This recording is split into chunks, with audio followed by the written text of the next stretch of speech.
नमस्कार साथियों, आप सभी का फिर से एक बार वेलकम है आपके अपने चैनल एजुटेक जीके में।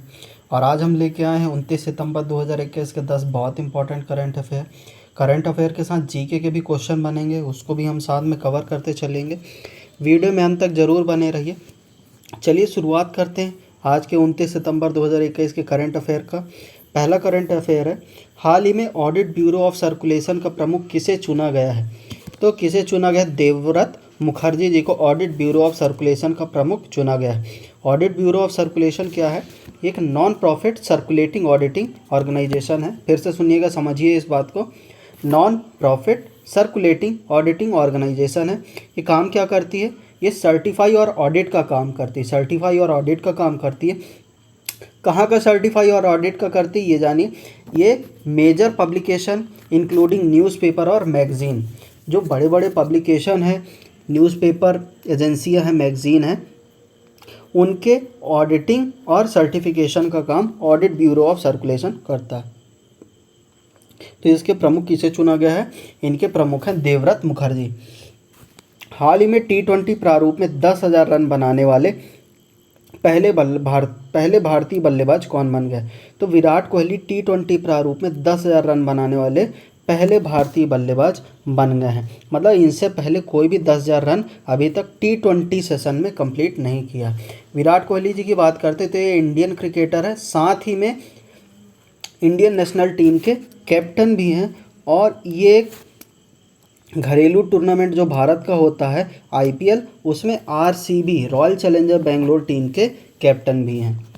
थर्ड देखते हैं, हाल ही में NCC के DG कौन बने हैं? NCC के DG बने हैं गुरबीर पाल सिंह। NCC के DG नए बने हैं गुरबीर पाल सिंह। NCC का फुल फॉर्म है नेशनल कैडेट कोर।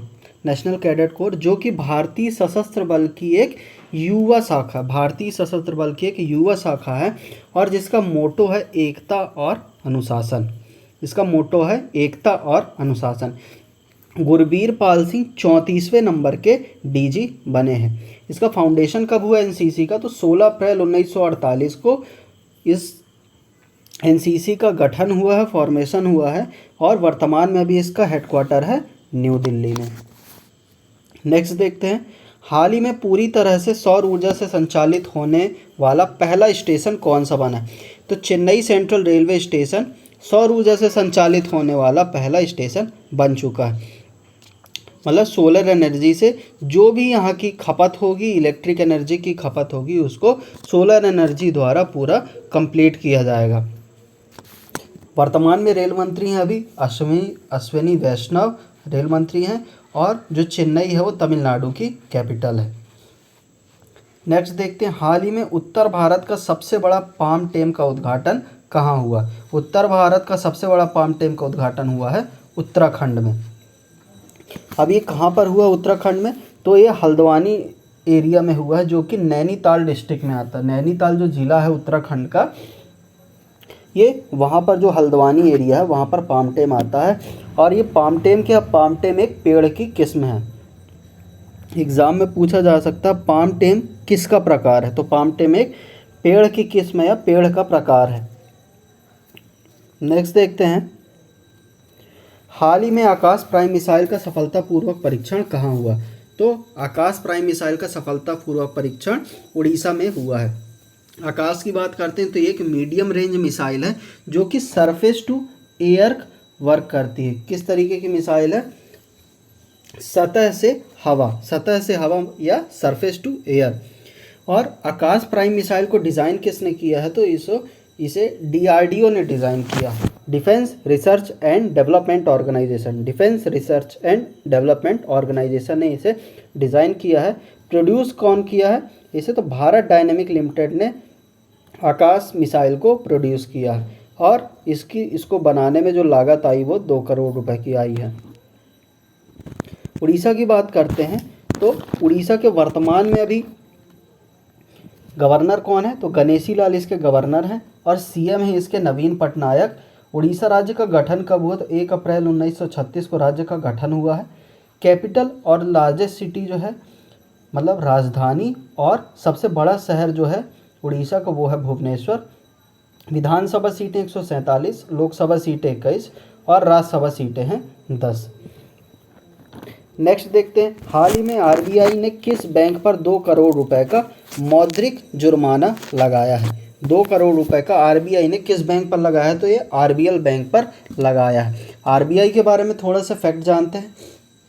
आरबीआई का फुल फॉर्म है रिजर्व बैंक ऑफ इंडिया, और 1 अप्रैल 1935 को कोलकाता राज्य में इसका गठन हुआ था। कोलकाता में 1 अप्रैल 1935 को आरबीआई का गठन हुआ था, तब उस समय इसका हेडक्वार्टर था कोलकाता में। वर्तमान में इसका हेडक्वार्टर है मुंबई में, जानिएगा। जब इसका गठन हुआ था तब उस समय हेडक्वार्टर था इसका कोलकाता, और वर्तमान का हेडक्वार्टर है मुंबई। गवर्नर है यहाँ के शक्तिकांत दास। और आरबीआई का वर्क क्या है, तो ये क्या वर्क करता है, issue and supply of the Indian rupee and regulation of the Indian banking system. मतलब इंडियन बैंकिंग सिस्टम के लिए, भारत का जो बैंकिंग सिस्टम है उसके लिए इंडियन रुपीज़ की सप्लाई करता है और इशू भी करता है, और उसे रेगुलेट भी करता है। बाज़ार में उसको रेगुलेट करने का भी काम आरबीआई करता है। अब आरबीएल का क्या है, आरबीएल के बारे में थोड़ा सा जानते हैं। आरबीएल को एक और नाम से भी जाना जाता है, रत्नाकर बैंक। आरबीएल का एक और नाम है रत्नाकर बैंक, और ये प्राइवेट सेक्टर का बैंक है, सरकार गवर्नमेंट नहीं है, ये प्राइवेट सेक्टर का बैंक है। इसका जो हेडक्वार्टर है वो है मुंबई में। 1943 में इस राज्य का गठन हुआ था, और वर्तमान एमडी और सीईओ हैं इसके विश्ववीर आहूजा। विश्ववीर आहूजा अभी वर्तमान में एमडी और सीईओ हैं आरबीएल बैंक के। तो आरबीआई ने आरबीएल बैंक पर 2 करोड़ रुपए का मौद्रिक जुर्माना लगाया है। 8 नंबर देखते हैं, हाल ही में यूएई के दूसरे बड़े व्यापार भागीदार के रूप में कौन उभर रहा है, तो भारत यूएई के दूसरे बड़े व्यापार भागीदार के रूप में उभरा है। नेक्स्ट देखते हैं, हाल ही में सबसे तेज़ सोलो साइकिलिंग का गिनीज वर्ल्ड रिकॉर्ड किसने बनाया है, तो श्रीपद श्रीराम ने सबसे तेज़ सोलो साइकिलिंग का गिनीज वर्ल्ड रिकॉर्ड अपने नाम किया है। और श्रीपद श्रीराम क्या है, एक लेफ्टिनेंट कर्नल है जो कि कहाँ है, जम्मू कश्मीर में है, और इन्होंने अक्टूबर 2020 में भरत पन्नू का रिकॉर्ड तोड़ा है। अक्टूबर 2020 में भरत पन्नू का रिकॉर्ड तोड़ा है। और इन्होंने साइकिलिंग कहाँ से कहाँ तक की है, तो लेह से जो मनाली की रास्ता है 472 किलोमीटर, उसको इन्होंने 34 घंटे 32 मिनट में पूरा किया। लेह से मनाली के जो दूरी है वो है 472 किलोमीटर, और उसको पूरा किया है इन्होंने 34 घंटे 32 मिनट में। और जिनका रिकॉर्ड इन्होंने तोड़ा है भरत पन्नू का, उनका जो टाइम रहा वो है 35 घंटे 32 मिनट का। इन्होंने 1 घंटे कम समय लेकर 472 किलोमीटर की दूरी लेह से मनाली की 34 घंटे 32 मिनट में पूरी की है। नेक्स्ट देखते हैं, हाल ही में ISSF जूनियर वर्ल्ड चैम्पियनशिप कहाँ शुरू हुई है, तो ये शुरू हुई है ISSF जूनियर वर्ल्ड चैम्पियनशिप शुरू पेरू में हुई है। ISSF का फुल फॉर्म जानते हैं, international shooting sport federation. International shooting sport federation. ISSF का हेडक्वार्टर कहाँ पर, ये है म्यूनिक में, जो कि कहाँ पर आता है, ये आता है जर्मनी में। ISSF का गठन कब हुआ, तो 1907 में इसका गठन हुआ था। और ये किस तरीके के स्पोर्ट को ऑर्गेनाइज करती, प्रमोट करती, तो ये शूटिंग को मतलब तीरंदाजी को प्रमोट करती है। वर्तमान में जो इसके प्रेसिडेंट हैं वो हैं व्लादिमीर लिसिन इसके प्रेसिडेंट हैं। 150 रीजन मतलब 150 देश जो हैं इसके मेंबरशिप है, 150 देशों की मेंबरशिप है इनके पास। और पेरू की बात करें तो पेरू एक साउथ अमेरिका की कंट्री है, साउथ अमेरिका की कंट्री है पेरू। इसकी कैपिटल है लीमा, और प्रेसिडेंट है इसके पेड्रो कैसिलो इसके प्रेसिडेंट है। तो ये रहे 29 सितंबर 2021 के 10 बहुत important current affair. I hope आप लोग को वीडियो पसंद आई होगी। वीडियो पसंद आई तो ज़रूर वीडियो को लाइक करिए, चैनल को सब्सक्राइब करिए और चैनल को प्रमोट करिए, ताकि और भी वीडियो आने वाले समय में आप लोग के लिए लाई जा सके।